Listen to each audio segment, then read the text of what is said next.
excited to say that we're starting a video with Senator Bob Casey. Senator Casey is the senior United States Senator from Pennsylvania, a seat to which he was first elected in 2006.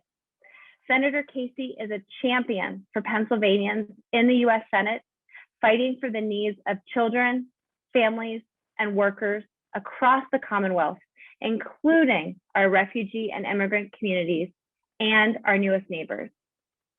I also have the immense honor of introducing one of the most thoughtful, smart, and compassionate people I have ever known, and a dear personal friend of mine, Nilofer Merchant. Nilofer is a celebrated business strategist, innovator, and best-selling author. She not only illuminates the future of work, but also gives us the strategies to win in that future. Nilofer is a former executive of Apple and other tech companies, and her impressive operational accomplishments include shipping over 100 products, netting $18 billion in revenue. She literally wrote the book of new rules for business and innovators in our social era back in 2012. As those insights evolved into accepted truths about our connected world, she again lifts the path to the next frontier. Few industries or brands will survive the coming AI and commoditization unless they understand what Nilofer calls onlyness, the experience, talent, perspective, and purpose lying untapped within ourselves. Leaders have asked her to speak at their companies for good reason.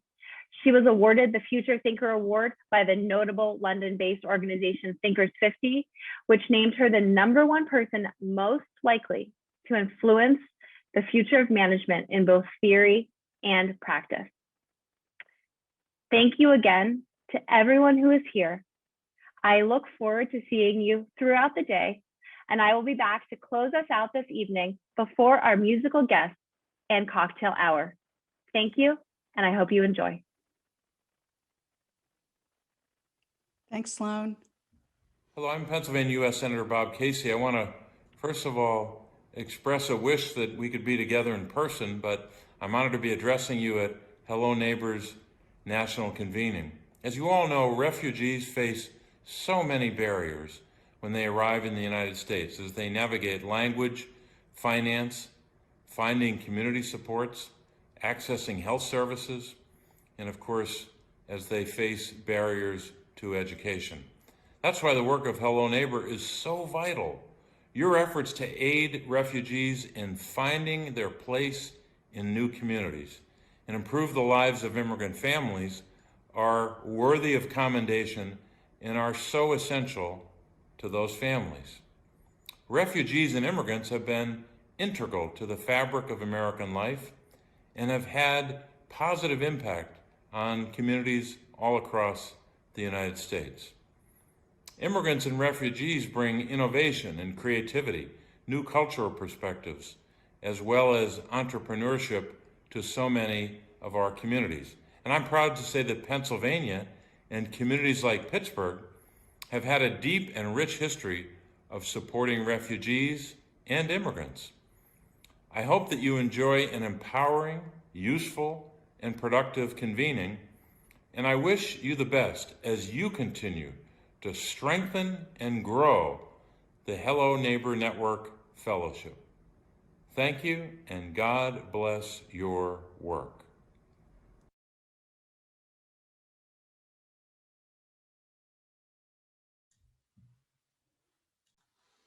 Hi, everyone.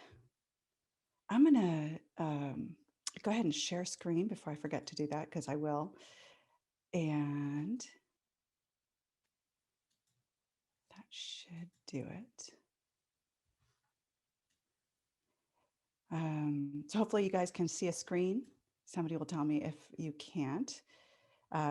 It's like so strange. That's the one thing about this experience of digital life. It's like, is everything working? I have no idea. But it sounds like I got a little thumbs up. So I'm going to assume that everything is good and get started. So I'm Nilofer. Sloan introduced me. Thank you, Sloan. That was so kind. And I'm so grateful for our friendship too. I want to talk today about being valued. Some people, when they hear the word valued, think of economic things like profit or nonprofit models. And then some think of humanistic things like values and meaning. They're so often not linked. They're understood as two discrete things. But in our time together with you, this extended community of Hello Neighbor, we're going to see how they come together, how we do more meaningful work and profitable work at the same time.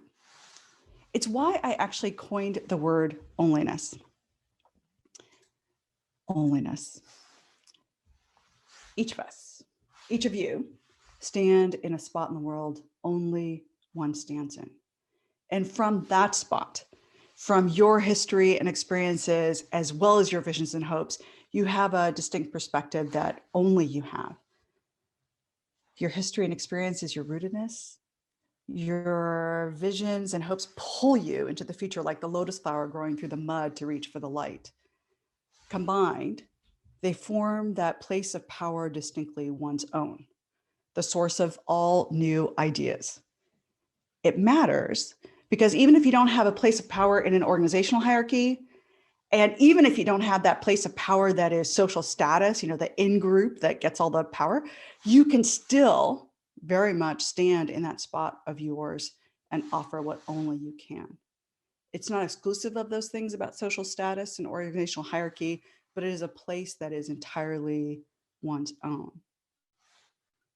Now, onlyness is not saying you're special, although of course you surely are. It says actually something quite different, which is that each of us counts, not because you're special, not because you're more educated, not because you're smarter, not because of anything, simply that each and every single human being, all 7.5 billion of us on this earth, have something to offer, including, of course, refugees and immigrants, all, each. Now, you might wonder what led me to coin this term and even to study power. And I'll share, early on in my life, I came to America when I was 4.5 and was raised in a Muslim, very traditional family where I wasn't supposed to get an education. So by the time I started my career at Apple Computer, I still hadn't gotten one, still hadn't gotten a degree.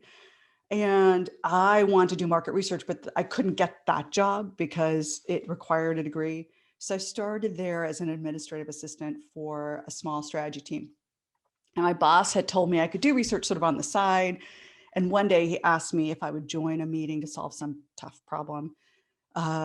And as a note taker, though, not as a note taker, but as a participant. And so I did what I normally do, which is like study everything and see what ideas had already been considered and so on, because I was so thrilled to be included in that room. And I came full of ideas, like a lot of us do when we're excited about something. But I might as well have stayed in the parking lot because no one made any eye contact with me whatsoever, much less asked me to share what could have been useful, if only as a fresh take from a new voice. Maybe you can relate to that experience where you wondered if it was something personal.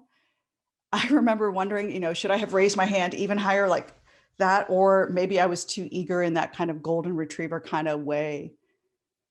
One thing I was observing was who got the airtime.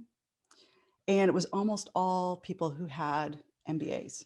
And I thought, that's it. It's just, I just have to get that check mark next to my name, and then I'll be enough or have enough credentials. And then since then, even after earning that degree, I realized though that wasn't it. And it was almost a process of sort of going, well, is it this check mark or this check mark or this check mark that helped me realize actually there is something that's going on in this room that's unspoken. There's a secret code. And it's not that I didn't get a chance to work with amazing teams through the tech industry. I got a chance to ship the first web server at Apple Computer, the first web authoring software. I got a chance to advise a bunch of companies, and those experiences in making other people money, mind you, those experiences gave me a perspective of just sitting in a lot of rooms. Sometimes as an advisor, kind of helping people figure out their own strategy, sometimes as a board member, whatever it was. But what was interesting to note is that as I studied each room, I realized there's always a group that gets to count and another group that doesn't. Sometimes it's the one who has the purse strings who gets heard and everyone else is ignored. Sometimes younger people are often dismissed as inexperienced and older people as out of touch. I would say always, but I'm going to just hedge a little and say almost always, that the commonly marginalized people, for example, the woman or the Black person in the room, had their ideas marginalized too. And it's important to note in all these observations that it wasn't that the idea was considered and evaluated and then deemed worthless. It was that the person bringing the idea was deemed unworthy of being heard. So that some ideas got heard and most are not. So at most tables, the person who gets heard is the person who has that place of power inside an organization, or the one who belongs to the group with high social status. So in America, we often talk about that as being white, male, cis, and so on. And therein lies the irony of originality. Originality, the quality of being novel or unusual, is widely celebrated, right? And understood as a source of fresh takes and ideas and the basis of all value creation. Yet, not all originality is actually valued. Some of us are called different when we are each distinctly ourselves. Some of us are seen through a subjective lens rather than as the subject of our own story. And it means that a bunch of us, likely 70% of us, if you just look at the demographics, are seen as the other, denies us the very source of ideas. And so it was this tension of recognizing that we needed to figure out how to stop centering the room, which makes us the only one that takes away our agency and our power, and instead center correctly on the source of ideas, because those who are valued can create value. Now, I've sort of alluded to the fact that, it could be 70% of us. I actually spent a long time actually studying, because I am a geek, and studying how big a problem this is. And it's anywhere between 50 and 70, depending on which piece of research and angle you take. But let me just share one little one behind the statistic. Kenji Yoshino first did this research on covering at work.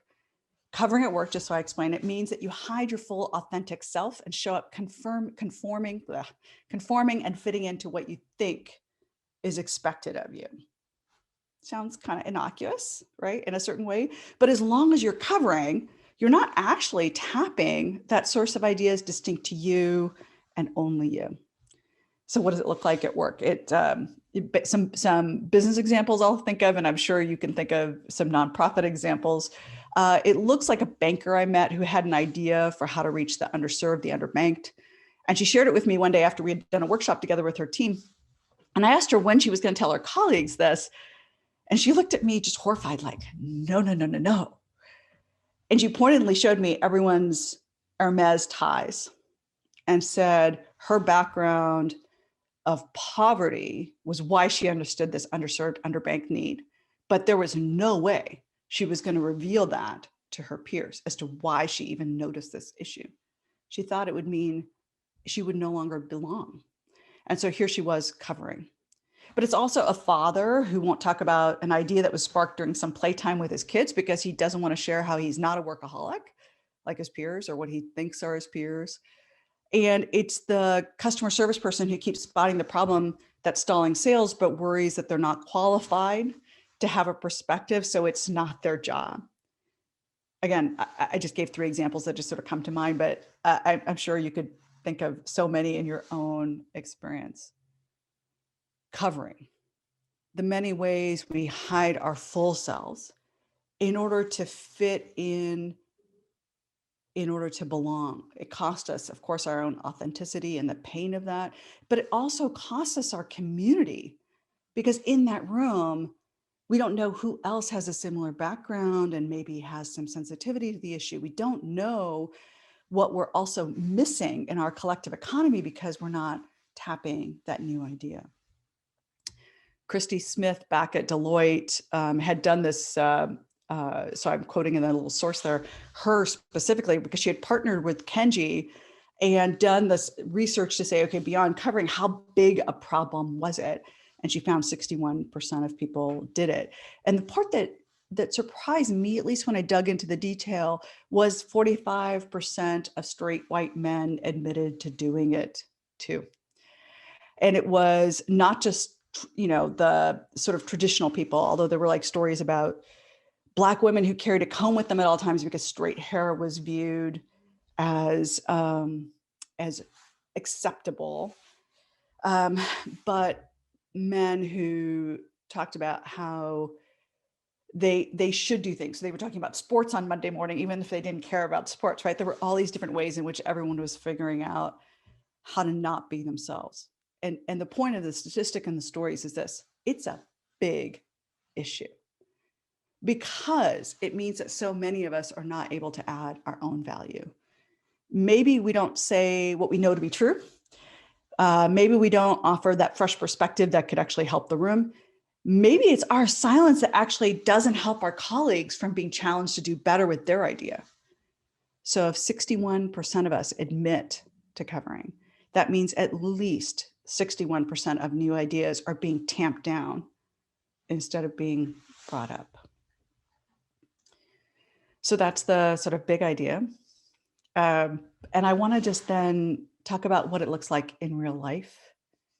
How back in 2012, Sloan suggested, kind of introduced it. I had written a book about how connected people were starting to do what once only large organizations could. And that could, in this social era, mean that collective group power could allow social change.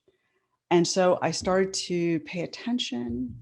And in the end, I coined this word back then, but I also then just started to go, okay, so yes, I understand it's possible, but exactly how is that possible? And truth be told, when I started doing the research, I want to say 2013, I thought, well, this will mean like looking at 25 stories and writing up 20 of those and being done. But I ended up studying 300 stories. And the reason I did that is because every single person I was talking to, even if they were doing this collective group power construct and using social networks to affect change, they didn't actually know what it was they were doing. And I'll share how Franklin kind of comes to that. So let me share the story of Franklin Leonard. Oops. So if I just click twice on the wrong slide there. Okay, there we go. So Franklin was 20 something when he suddenly lost his job at McKinsey. And he was thinking about what he wanted to do next. And he found himself just literally spending all his time on the couch, binge watching movies all day long. And it wasn't like depression. He was realizing as he was sitting there that this is what he loved, but not the couch watching, not the couch part, but the fact that he loved great storytelling. And so he found himself then in Hollywood with an entry-level job. He hustles himself there. And like most entry-level jobs, his was mostly secretarial, answering phones, handling correspondence, setting up meetings, and fetching coffee. But in Hollywood, it's also a junior person's job to read and vet scripts, writing up what's called coverage. Coverage is a recap of the story to highlight the plot points and characters and tone and genre, all that kind of stuff about a story. And that's how he found himself reading The Hunger Games before it was made. And he was so excited by the script that he told his bosses, we should buy this. But his bosses said, Franklin, come on, man, female action, that doesn't work. And of course, it did. But he couldn't convince them. And then he went to them later with this movie about Will Smith, with a leading Black actor. And they said, Franklin, you can't sell Black actors abroad. And he would say, well, what about Will Smith, right? And the answer was, well, that's the exception that proves the rule. And he would challenge with the fact that Coming to America, for example, made 300 million foreign when it came out. And his bosses would say, well, that's Eddie Murphy. That's also an exception, a different thing. And so as Franklin tried so hard to engage his bosses to select the best stories, right? Time after time, he was unable to do so. Now, he got frustrated partly because he also thought, people are going to think he's really sucky at his job.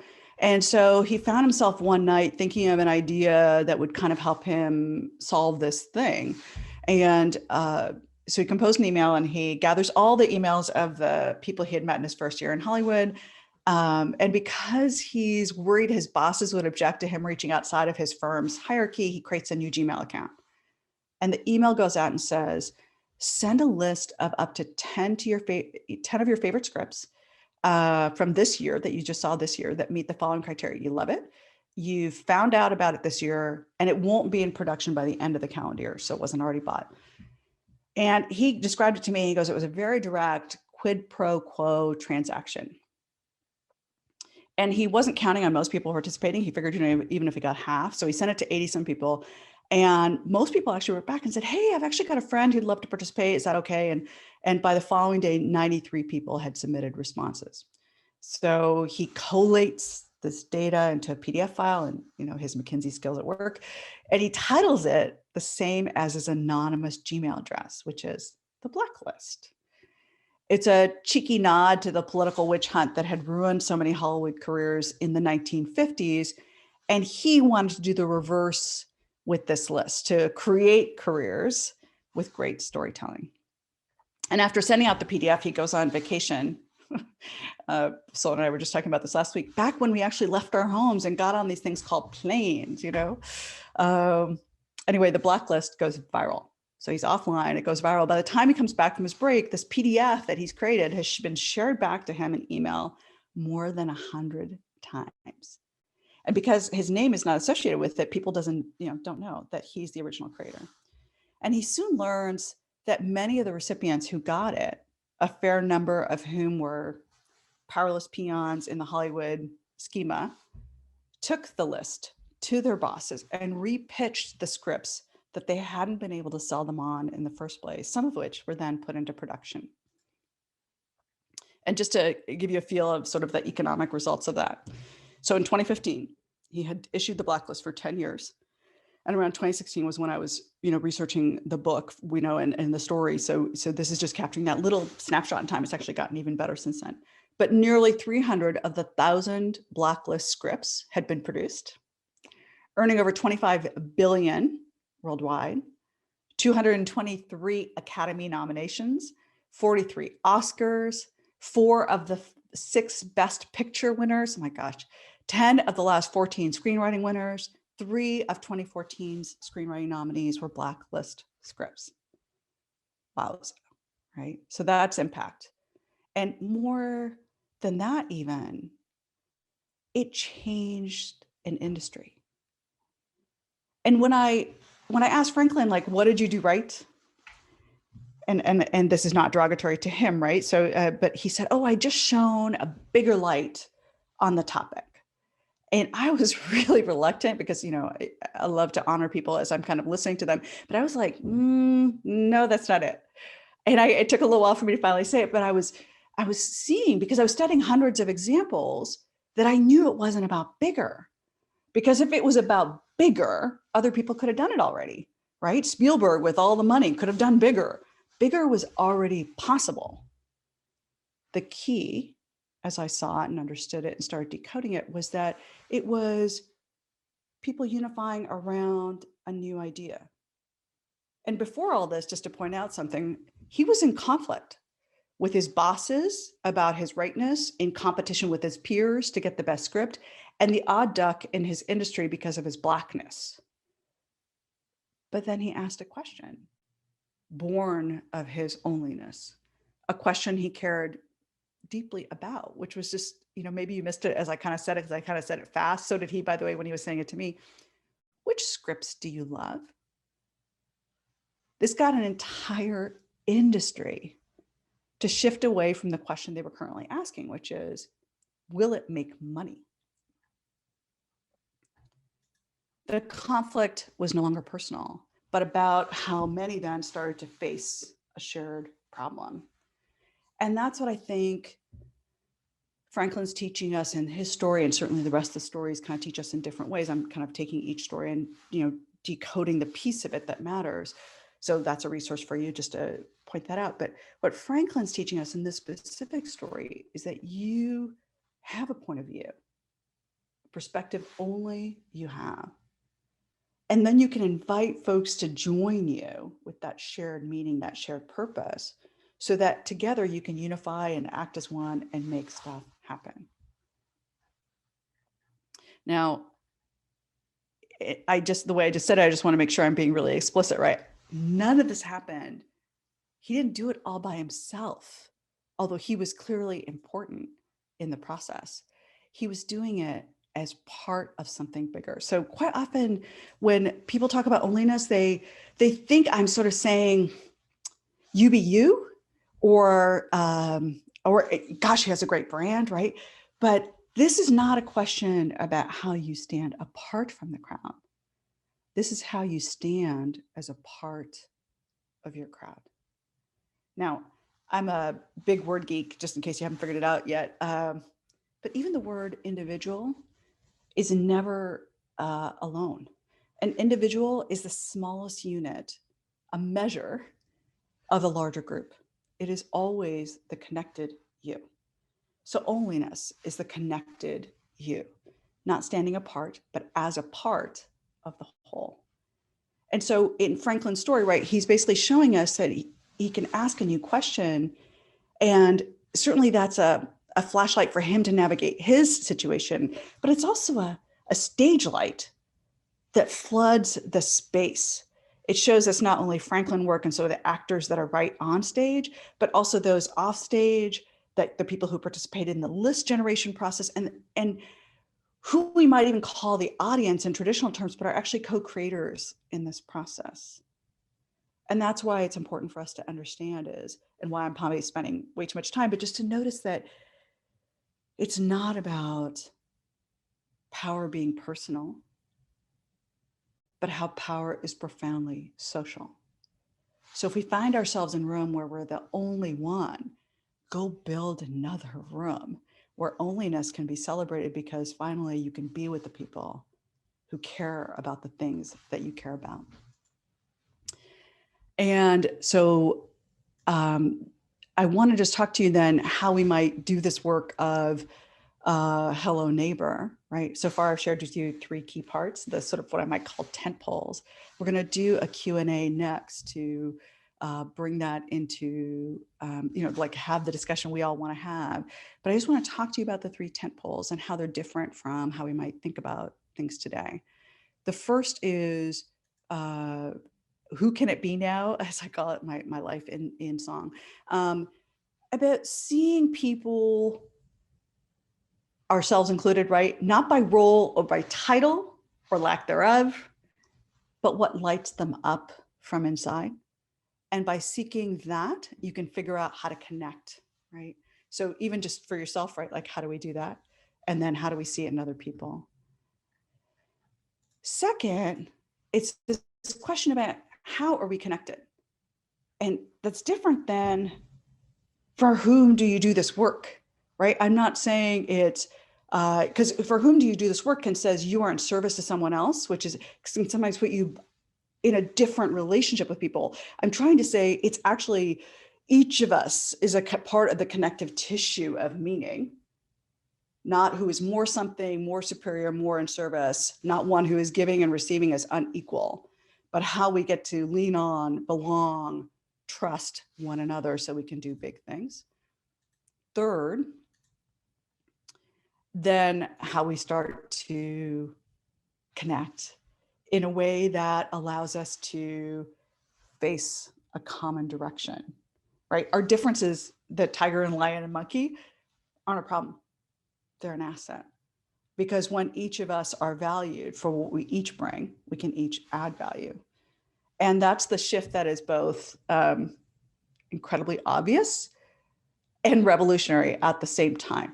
It's tectonic because it shifts how we think about how we work together. It's not about hierarchical assignments or any particular status, but about what is it you care about? Not about looking for direction from anyone else, but about how do we charge together towards common goals? Not about traditional status or power, but how we lean on each other and trust one another to do big things. So this is, of course, why I want to be with you today, to talk about how we might do this work in a way that honors our light and our dark and still helps us to do great big things together. Because we're connected not by our difference, not separated by our difference, but connected by our ideas. And I think Rachel is going to jump online as I just wrap up this one last slide. And yeah, there she is. And we're going to just say one last thing, right? Even if I say nothing else, I want you to remember this. All progress is born of new ideas. Ideas are what rupture the status quo and incubate the future. And so as we celebrate onlyness, that singular and distinct spot in the world, only one stands, we get an opportunity to join together with people to create the change and growth and progress that we know is possible. So I hope that tees up our conversation next. And yeah, jumping in. Excellent. Thank you so much, Nilofer, for that wonderful presentation and also for your writing and book. Folks, as you have questions, feel free to enter them in the Q&A function at the bottom of your screen. You can also raise your hand and we can bring you on audio to ask your question. I want to start off with a couple that come to mind for me, both thinking about onlyness from the perspective of somebody who's within an organization and also as the leader of that organization. I really love the way that you talk about this concept, because in the past, I've asked this question of leaders, how do you inspire change from the middle? And sometimes I've had people say, you can't, big change comes from the top down. So what advice would you give to somebody who is not in the top position of leadership, but wants to affect change and wants to bring their voice in a meaningful way to the table, especially when it doesn't have that sort of financial bite that Franklin's story does? Yeah. And, I think Franklin's story, though, didn't have the financial bite when it started. And I think that's the important part, right? Is literally he was like, just out of frustration, like, I'm going to ask the one thing I got to ask. And I think that was the one other insight I really picked up after studying those 300 examples. Is it took between 3 to 7 years from the time somebody kind of gave themselves permission to be like, I'm just going to chase something that I'm curious about. This part of me that's like refuses to stop accepting what's happening around me. And then in the process of almost like pulling on that single thread that at first it seems like only he can see, he ends up being really connected to the fabric of the universe in Hollywood and really able to shift it. I think it's the same idea. It's like, what do you see? What do you see glimmering that kind of catches your eye? And you almost see it like run across your sight line and you go, oh, I want to chase that idea. And then one day I'll catch it and then I'll pull it into the universe, right? Just by believing in it and seeing it. And so I think it's that. And by the way, every leader I've ever met, whether it's a top executive or a junior person, says, yeah, but don't they need to change first, right? Like whoever it is. And it's really hilarious to me whenever a CEO does it to me, you're like, dude. But I think everyone wants to kind of go, gosh, I'm boxed in. And in some ways that's because we think it's just us. Like it's just me.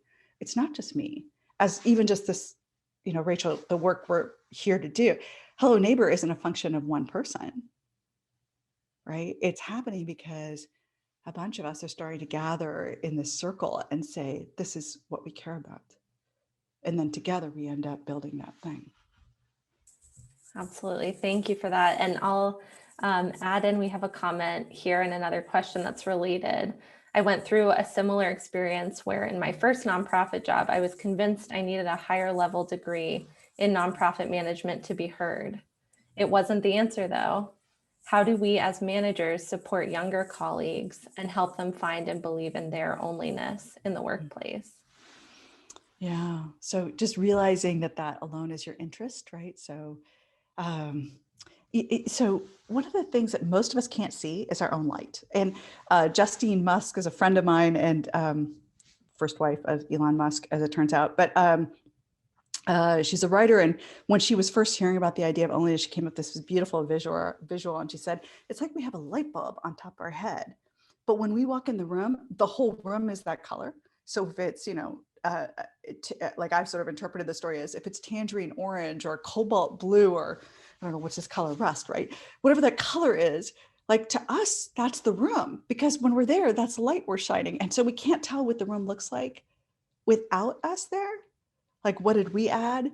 And so as a leader, I kind of think about it as, did you notice your light was tangerine orange? Right? So if we can do that thing where we just help someone, and it's not like me saying your light is tangerine orange, like definitively, right? It's more being a reflection back to say, this is what I see. What do you see? And so people can start to get that reflection back to them of like, oh, this is the light I bring into the world.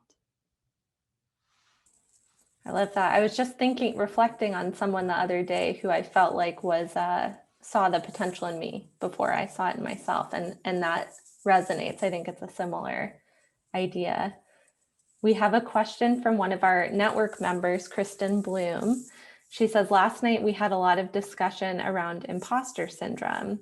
And it seems like imposter syndrome goes against this concept of onlyness. What are your thoughts on this concept? Yeah. So I know a lot of people say that they have imposter syndrome, and almost always when I dig into it, it's not that. And so here's how I've come to understand imposter syndrome. So first of all, it's saying that you're an imposter in your own life. And I'm like, you can't just by definition, you can't be an imposter in your own life, right? And so what I think is actually happening is we're seeing the room reflect to us that we don't belong there, and we question ourselves.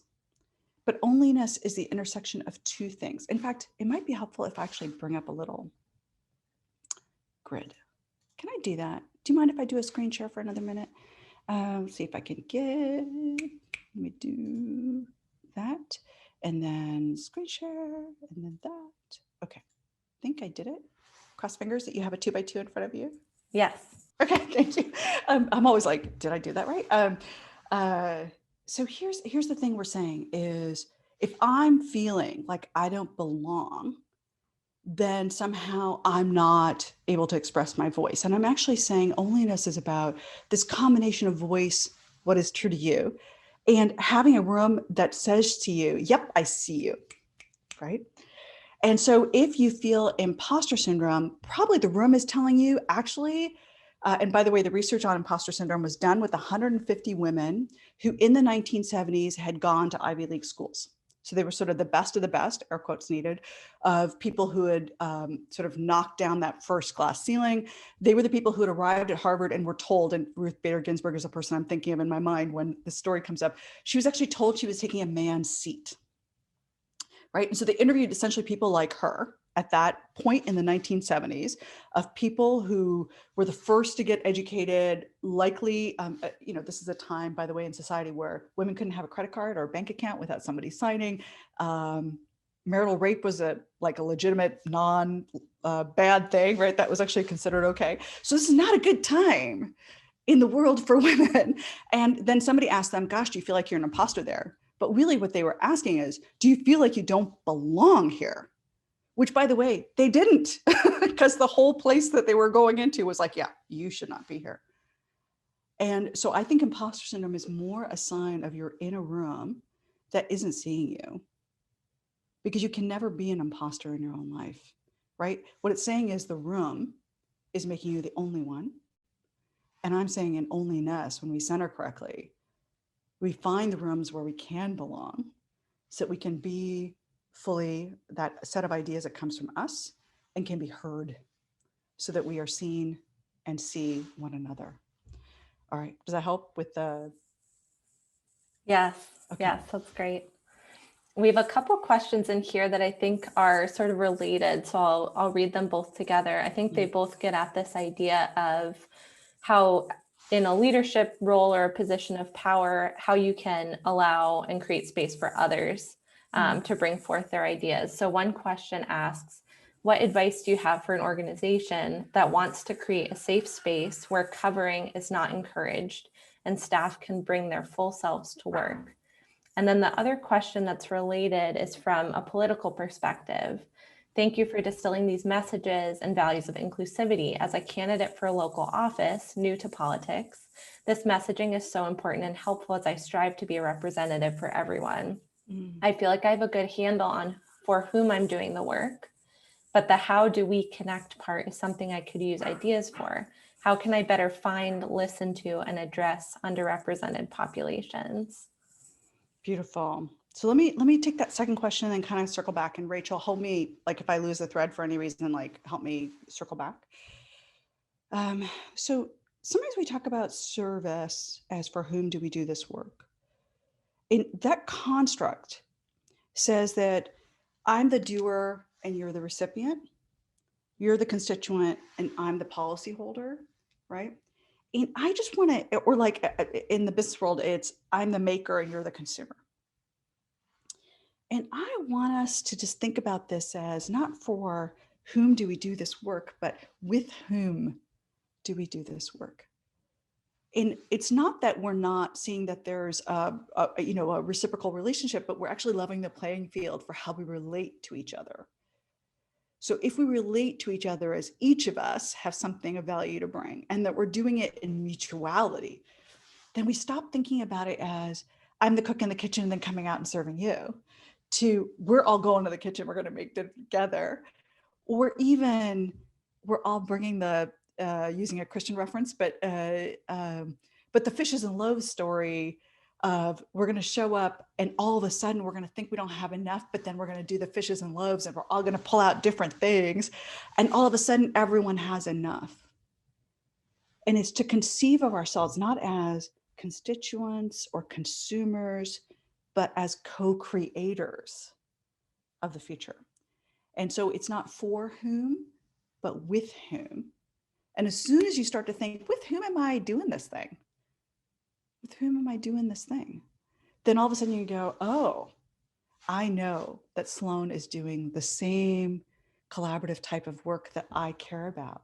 And then we start to go, how can I support that work? Right? And so then what do we do together? And we start to build this mutuality and respect. And again, we're relating to each other. That's a piece that, as leaders, we sometimes think, oh, our job is to manage. And we're often taught and told things that are like, we're supposed to tell them what to do. And I'm like, well, the first manager was a slave overseer. Right? If you just think about like who was actually the first paid person to oversee and control other people, it was not a good setting. That is the legacy that we stand on, and we have to figure out how to change. And so I'm saying, I don't need to be controlled, neither do you. And I don't need to be served, but I do want to be heard, right? Because we're in this together. Help? Did I lose any part of that question or two questions? That was great. And we got a response from Kathleen Madonna Emmerling, who asked the question from the political perspective. She said, this is great perspective. With whom we do this work? Yes. Yes. So definitely feeling heard there. We have a few more minutes here. So I'll ask a couple questions that we have here in the chat. How does one find the room where they do belong? And I'll add to that, you mentioned if you don't feel like your voice is being heard, sometimes you have to find another room. So how do you find that room, and when do you know you need to find the room elsewhere? Oh, what was the quote? Ruth Carter, who just won an award for Best Wardrobe. What was the film? Somebody will remember this. And oh my gosh, what was the quote? If you're being called the first in the room, Black Panther, thank you. I just couldn't get it in my head. I call it COVID brain. If you're the first in the room or the only in the room, that room was designed to exclude you. That was the quote. And I was like, oh, thank you for saying that. So clarifying, right? So if you're in a room where you're being told that your opinion is too disruptive or no way can that happen or whatever, then you got to figure out how to build a different room. And it could be, you know, I have a few friends that we practically text each other every day, where it's just like, am I crazy to want this? And then their job basically is to say, no, you're not crazy to want this, right? And that can be the way you build a room, is to be able to, and by the way, they can also say, I'm crazy if I am like dreaming a little too much, I need to go do some other work. But but as friends, they can go, I see you. I see you. I see why you're doing what you're doing. I see you developing this idea, and then you can build that slowly. And if somebody wants a case study in it, I've been studying. In fact, I don't know if Sabrina Isa is on the line, but Sabrina's going to be with you later today, and I'll never forget, because I had been studying Ava DuVernay for probably a couple of years, just sort of slightly mildly stalking her, like going to everything she was doing and stuff. And she started her organization Array, which is now just doing amazing big things. But she literally started it with one person that she paid for half-time work for like 3 years. And then slowly but surely just kept building this thing that today has changed Hollywood. And I wrote up a big case study on it in Harvard Business Review, and it, you know, did really well. So if somebody wants to pull that up, but the key is, regardless of like who you start with, literally it can be one person and be like, you, me, we're together, right? Then let's go add the next person and the next person, literally build the room where your idea is not being dismissed. Because you don't even know, by the way, all ideas start out as little fledgling nascent things. They need a social context for people to go, you know, you need to talk to so-and-so and connect it to this and show it here. Like, all ideas are developed in a social context, because all power is social. And so figuring out who needs to hear this, and who can help me make it better, and who will believe in me long enough for that 3 to 7 year window for me to be able to incubate it, for it to be able to come to bear. And I think the hardest part of that whole story, though, that I just said, is for you not to give up on yourself. Because part of you is sitting there going, well, if nobody ain't paying any attention, maybe it, you know, I am not that smart. And I'll share from my own experience, right, that I created this term back in 2011. It's now 2021. Am I right? I get told still to this day that it's just another word for branding. And I'm like, did you not hear anything I said? You know, and, or I get told, there's a woman who's really popular in the advertising world. She said, actually, this idea that you have, it's just about you. It's not about us. And I'm like, did I not write the book? Like, I did all the research. I actually went back that night crying my way through reading my book again, because I couldn't believe that someone who had read the book would so misunderstand me. And then I finally had to go like, oh, this is not my person. Right. And I need to go build a better room. And so just to have that reality of saying, if you really believe that you have something, and even if you only have glimmers of it, to realize that all progress is born of new ideas. And so until we even love that idea enough to believe in it long enough to find the other people who can help us hear it better, so that we can ultimately develop it, so that we can actually do this work, like, that just takes some self-compassion. Excellent. And I think this connects, I have to ask this last question from another network member, Kirsta Benedetti. She says, what if co-creating and encouraging onlyness is seen as inefficient? How can we convince others it's valuable? So I guess thinking about, you know, you've talked about people who don't see it as valuable and when you build your other room, but are there people that we can around us who we can encourage to see the value of onlyness? Yeah. So one thought, first of all, efficiency is a measure, productivity is a measure of how fast we do something. It is a legacy of servitude and indentured people. How can I get people to pick enough crops so I can profit is a measure of efficiency. It is not honoring an individual. And now that we have AI and other challenges kind of coming to bear, there's a bunch of people who are writing about humanocracy, that human beings matter vis-a-vis computers, because creativity is the key. And by the way, you can solve for humanocracy and still not solve for Black people, which is why it's a construct that doesn't, it can overlap on Onlyness, but Onlyness is saying until each of us is seen as capable and worthy, already having some capacity to add value because it is true, then it's not enough. It doesn't go far enough. It doesn't solve the real problem. And so I often ask people when they're doing efficiency and productivity stuff, I go, and so that's what turns you on? Efficiency, productivity, really? And of course they're like, yeah, nope, that's not it, right? And I'm like, yeah, so now I want that for everyone. So that the ability for you to add value in the world as a creative agent is something every person kind of prides themselves on, but then they don't want to honor the next person. So I just challenge a little bit there and then go, that's not how we get to what comes next. Excellent. That's really helpful. Very tangible advice. And thank you so much for the powerful keynote and to everyone for your great questions and for your responses, Nilofer. We really appreciate you being here. And I also want to thank the Harnish Foundation for sponsoring this keynote and getting us started on such a great note today. Please keep these great questions coming, everyone, throughout the day. Our next panel is How Deep Relationships Can Strengthen Your Mission, moderated by Susan McPherson, who also wrote the book on connecting with others. The panel is full of remarkable women joining from across the US, and I'll allow Susan to introduce them in greater detail. Bye, Nilofer. Bye, everyone. Thank you. Thank you for having me. And I hope you have just an amazing rest of your convening. Thank you.